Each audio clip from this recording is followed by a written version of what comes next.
मंशा इधर से उधर थोड़ी होती है तो वो काम करके लाने का, वो छीन के लाने का काम हमारा।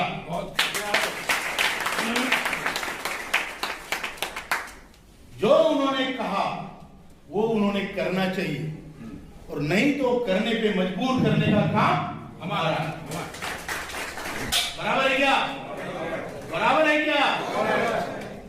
और इसके लिए हमको कमर कस के तैयार रहना है। हम दो तरह के हमारे शस्त्र हैं।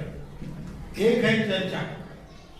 हम चर्चा करने में विश्वास रखते हैं, डिप्लोमेटिक एफर्ट्स करने में विश्वास रखते हैं। श्रम मंत्री जी से, प्रधानमंत्री जी से, वित्त मंत्री जी से, ब्यूरोक्रेटिक में cabinet secretary, finance secretary, expenditure secretary, सबको पावर पॉइंट प्रेजेंटेशन में चर्चा हुई। लेकिन जहां चर्चा फेल होती है वहां संघर्ष जरूरी होता है। बराबर है? क्योंकि हमने इन्वेंशन नहीं किया। रामायण में हनुमान जी, अंगद जी गए थे रावण के पास कि भैया छोड़ दो सीता जी को, क्यों संघर्ष करवा रहे हो? बराबर है? वो डिप्लोमेटिक एफर्ट्स फेल हो गए और फिर वानरों की सेना लेकर श्री रामचंद्र जी ने उसको हराया। बराबर है? महाभारत में श्री कृष्ण भगवान गए थे डिप्लोमेट बन के कि भैया इनको 5 गांव दे दो यार, 5 गांव छोड़ो, संघर्ष मत करो। दुर्योधन बोला नहीं, सुई के अग्र पे आएगा इतना भी नहीं दूंगा। संघर्ष हुआ और जो पांडव वीक थे, कमजोर थे, उन्होंने ज्यादा सैन्य होने वाले कौरवों को हराया। और जब अपना सिद्धांत बहुत सिंपल है, हम सीखते संस्कृति से। मैं बताता हूं, अगर वानर की सेना लेके रावण को हराया जा सकता है, हम इंसान हैं, हम हराएंगे कि नहीं? को हरा सकते हैं। लेकिन दिल में वो जीतने का जज्बा होना चाहिए और वो आपको पैदा करना पड़ेगा, संगठित रहना पड़ेगा। और छोड़ दो ये विचार कि हम बूढ़े। देखिए, ये मामला सिर्फ 7,500 रुपए लेने का नहीं। आज जिस घर में, जिस व्यवस्था में अपने घर के आप कर्ता पुरुष, आप पैसा लाते थे, आप सबको बाबा बोलते थे, सब लोग आप सामने प्लेट आती थी, पहले घी आपके प्लेट में गर्म भात में पड़ता था। बराबर है? आज 1,000 रुपए वाले बाबा को कोई बाबा बोलने को तैयार नहीं है। आज आपके पास 1,700 रुपए आते हैं। जब नाती का बर्थडे होता है, दौड़ के आती है, दादाजी मेरा बर्थडे है, नाना जी मेरा बर्थडे। 700-800 रुपए में क्या दिएगा एक बूढ़ा भाई? तो एक बहुत बड़ा प्रश्न है।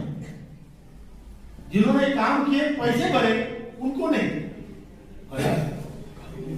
तो जब हमने ये बोला तो हमने मैडम को ये भी बोला, निर्मला सीतारमण जी को, कि मैडम आप मालिक का हमारे पेंशन में 8.33 डालते हैं, पूरा 12 डालो। जवानी में हमें पेमेंट मिलता है, उसका फर्क नहीं पड़ता, लेकिन बुढ़ापा हमारा सुधार। और दूसरी बात है, 15,000 की लिमिट है। आपकी अगर मिनिमम सैलरी 18,000 है तो 15,000 लिमिट करके आप ये स्कीम किसके लिए चला रहे हो? आप काम करवाना नहीं चाहते क्या ब्यूरोक्रेट से? आप इसको बढ़ाओ। तो अभी श्रम मंत्री जी ने दोनों हमारे सजेशन दिए और ये 15,000 की लिमिट 30,000 की करेंगे, ताकि इसमें ज्यादा लोग आए, ज्यादा लोग इससे बेनिफिट। हमने उनको सोल्यूशन दिए, हम सिर्फ प्रॉब्लम लेके नहीं जाते। एनएसी का जो भी एजेंडा है सिर्फ प्रॉब्लम बताने का नहीं, हम साथ में 4 सोल्यूशन देते हैं। 1, 2, 3, 4 चूज करो, इससे चुनो। तो हमने उनको सोल्यूशन दिए। देखो, 3 सोर्सेस से आपको पैसे आपके पास आने के लिए। एक तो ईपीएफओ के पास कितना पैसा कौन से जेब में रखा है उसको खुद को मालूम नहीं। तो उन्होंने अभी जब ये हमने बोला, शैलेंद्र जी बैठो आप आराम से, चिंता मत। तो उन्होंने अभी उस पर कमेटी बिठाई है, पूरे फंड का वैल्यूएशन होगा और 31 दिसंबर तक उस कमेटी का रिपोर्ट आएगा कि ये जो बोल रहे हैं हमारे पास पैसा नहीं है, कैसे नहीं, कहां गया तुम्हारा पैसा? भाई तुम्हारा नहीं, हमारा। बराबर है? तो उसके ऊपर कमेटी बैठी है 31 दिसंबर तक कमेटी का रिपोर्ट उनको आएगा और फिर वो डिसाइड करेंगे कि इनमें से कितना पैसा हम दे सकते हैं।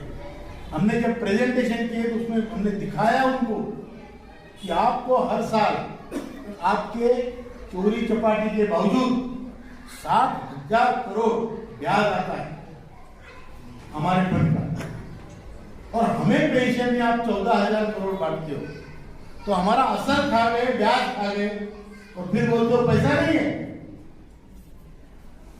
ये उनको हमने उनके सामने हमने स्टैटिस्टिक्स रखे, पावर पॉइंट प्रेजेंटेशन। तो उन्होंने कमेटी बिठाई और वो कमेटी का रिपोर्ट अभी आएगा।